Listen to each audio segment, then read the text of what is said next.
عبداللہ بن عباس رضی اللہ عنہ سے روایت ہے، نبی صلی اللہ علیہ وسلم نے عباس بن عبد المطلب رضی اللہ عنہ سے فرمایا، اے چچا جان عباس، کیا میں آپ کو کچھ عطا نہ کروں؟ کیا آپ کو کچھ عنایت نہ کروں؟ کیا میں آپ کو کوئی تحفہ پیش نہ کروں؟ کیا میں آپ کو 10 اچھی خصلتوں والا نہ بنا دوں کہ جب آپ یہ عمل کریں تو اللہ تعالیٰ آپ کے اگلے پچھلے پرانے نئے انجانے میں اور جان بوجھ کر کیے گئے تمام چھوٹے بڑے پوشیدہ اور ظاہر گناہ معاف فرما دے؟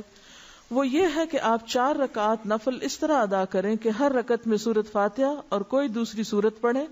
جب آپ اس قرات سے فارغ ہو جائیں تو قیام کی حالت میں ہی یہ کلمات 15 بار پڑھیں، یعنی قرات کر کے سورۃ الفاتحہ پڑھ کے سبحان اللہ والحمد للہ ولا الہ الا اللہ واللہ اکبر۔ پھر آپ رکوع میں جائیں، تسبیحات رکوع سے فارغ ہو کر رکوع میں ہی ان کلمات کو 10 بار دہرائیں، پھر رکوع سے اٹھ جائیں اور سمع اللہ لمن حمدہ وغیرہ سے فارغ ہو کر 10 بار یہی کلمات پڑھیں، پھر سجدے میں جائیں، سجدے کی دعائیں پڑھنے کے بعد یہی کلمات 10 بار پڑھیں، پھر سجدے سے سر اٹھائیں اور جلسہ میں جو دعائیں ہیں وہ پڑھ کے 10 بار انہی کلمات کو دہرائیں، پھر دوسرے سجدے میں چلے جائیں، پہلے سجدے کی طرح 10 بار پھر اس تسبیح کو ادا کریں، پھر سجدے سے سر اٹھائیں اور جلسہ استراحت میں کچھ اور پڑھے بغیر 10 بار اس تسبیح کو دہرائیں۔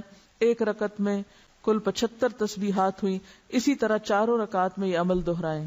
اگر آپ طاقت رکھتے ہو تو نماز تسبیح روزانہ 1 بار پڑھیں، اگر آپ ایسا نہ کر سکتے ہو تو ہر جمعہ 1 بار پڑھیں، یہ نہ کر سکتے ہو تو ہر مہینے میں 1 بار پڑھیں، یہ بھی نہ کر سکے تو سال میں 1 بار، اگر آپ سال میں بھی 1 بار نہ کر سکتے ہو تو زندگی میں 1 بار ضرور پڑھیں۔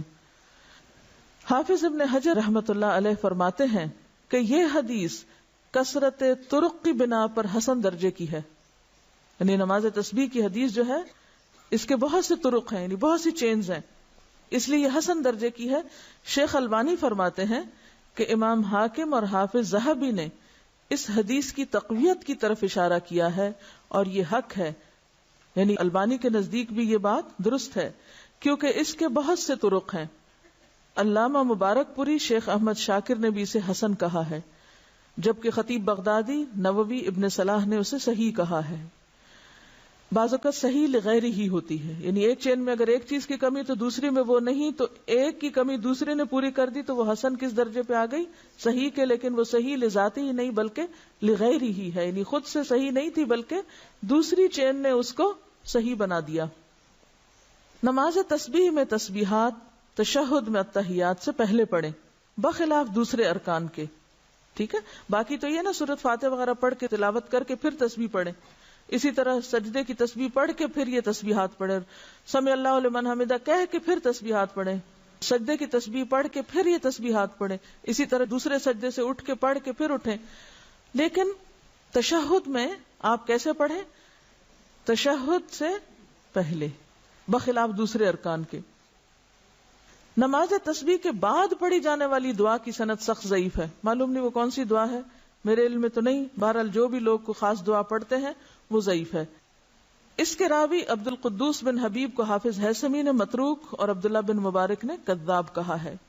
یاد رہے کہ اس حدیث شریف میں نماز تسبیح کو باجماعت ادا کرنے کا ذکر نہیں ہے، صرف انفرادی عمل کے طور پر نبی صلی اللہ علیہ وسلم نے اپنے چچا جان کو اس کی ترغیب دی ہے۔